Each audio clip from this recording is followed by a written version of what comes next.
A Treatise of Satan's Temptations. By Richard Gilpin. A Discourse of the Malice, Power, Cruelty and Diligence of Satan. Second part of Chapter 6. Of Satan's cruelty. Instances thereof in his dealing with wounded spirits. A great persecution by Antichrist was the general belief and expectation of those that lived in Austin's time, and long before. But whether this be one more to the 10 former persecutions, that so the parallel betwixt these and Pharaoh's ruin, in the Red Sea, after his 10 plagues might run even, be only to be looked for, or that others are also to be expected. He thinks it would be presumption and rashness to determine. But, however, his particular assaults of this nature cannot be numbered. How busy is he still at this work, in all times and places? Insomuch that he that will live godly in this world must suffer persecution, 2 Timothy 3:12. But, 2. If we withal consider what inventions and devices of cruelty and torture he hath found out, and what endless variety of pains and miseries he hath prepared, a catalogue whereof would fill a great deal of paper, we can do no less than wonder at the merciless fury and implacable rage of him that contrived them.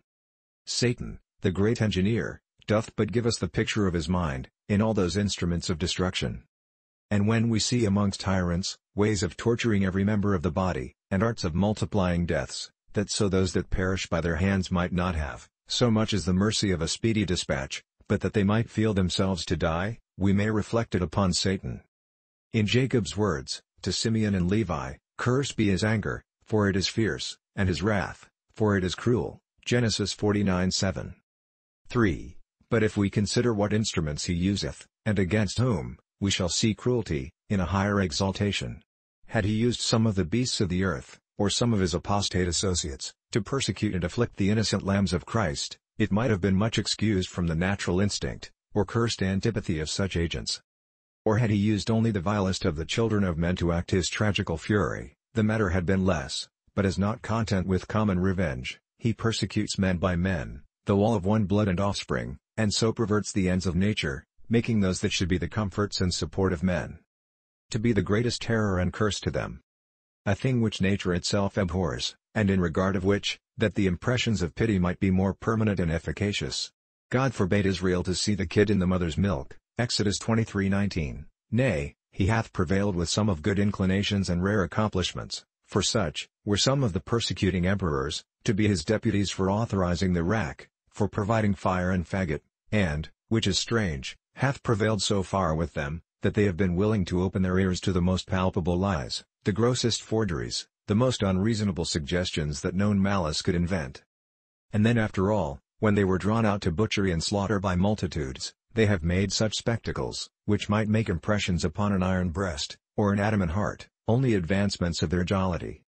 And as Nero upon the side of flaming Rome, took his harp and made melody, so have these tormenting furies fired, by the help of combustible matter, multitudes of such harmless creatures, and then taken the opportunity of their light for their night sports. And yet, methinks, the devil hath discovered a keener fury, when he hath made them rage against the dead, and dig their graves, and revenge themselves, upon their senseless ashes, and when they could do no more, seek to please themselves by executing their rage against their pictures or statues.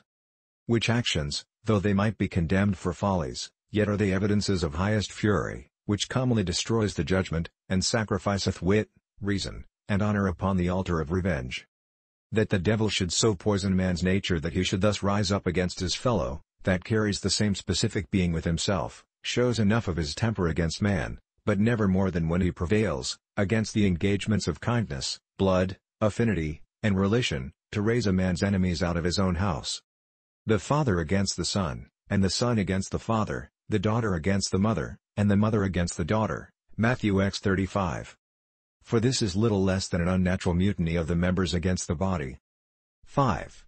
Fifthly, we have yet a more visible instance of his cruelty in his bloody and tyrannical superstitions.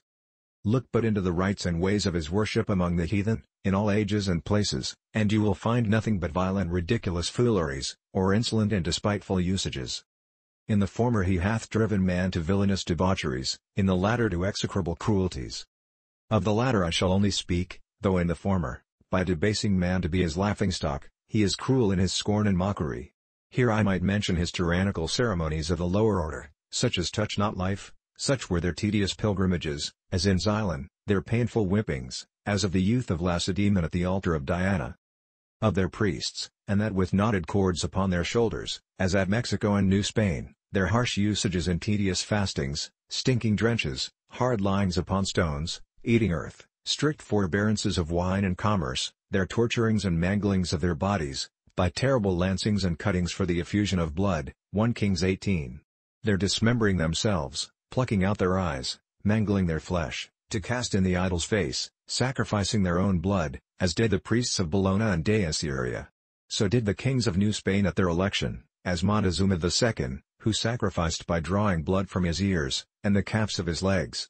In Narsinga and Bisnagar they go their pilgrimages, with knives sticking on their arms and legs, till the wounded flesh festered.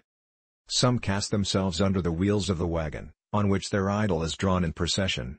Yet are all these but small matters in comparison of the bloody outrages, committed upon mankind, in the abominable custom of sacrificing men to him. Of this many authors give us a large account.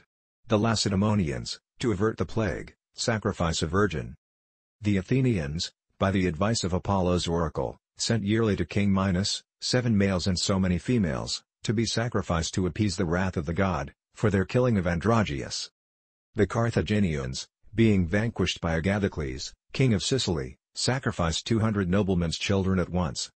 The Romans had every year such sacrifices of men and women, of each sex too, for a long time, and this was so common among the wiser pagan nations, that whensoever they fell into danger, either of war, sicknesses, or of any other calamity, they presently, to expiate their offences against their supposed incensed gods, and to clear themselves of their present miseries or dangers, sacrificed some mean persons, who for this reason were called Kappa Alpha Theta Romeo Alpha Tau Alpha, expiations, and to this doth the Apostle allude, in 1 Corinthians 4:13. As Budius, Stephanus, Grotius, and many others think, as if he should say, we are as much despised and loaded with cursings as those that are sacrificed for public expiation. But what cruel usage may we expect, for the poor barbarous nations of the world, where he had all possible advantages for the exercise of his bloody tyranny? Many sad instances of this kind, are collected by Purchas in his pilgrimage, in his Discourses of Virginia, Peru, Brasilia, Mexico, Florida, and other places, whose stories of this subject are so terrible, and occur so frequently, that they are almost beyond all belief. All which for brevity's sake I omit, contenting myself to note one instance or two out of the Scripture, 2 Kings 3:27. Thanks.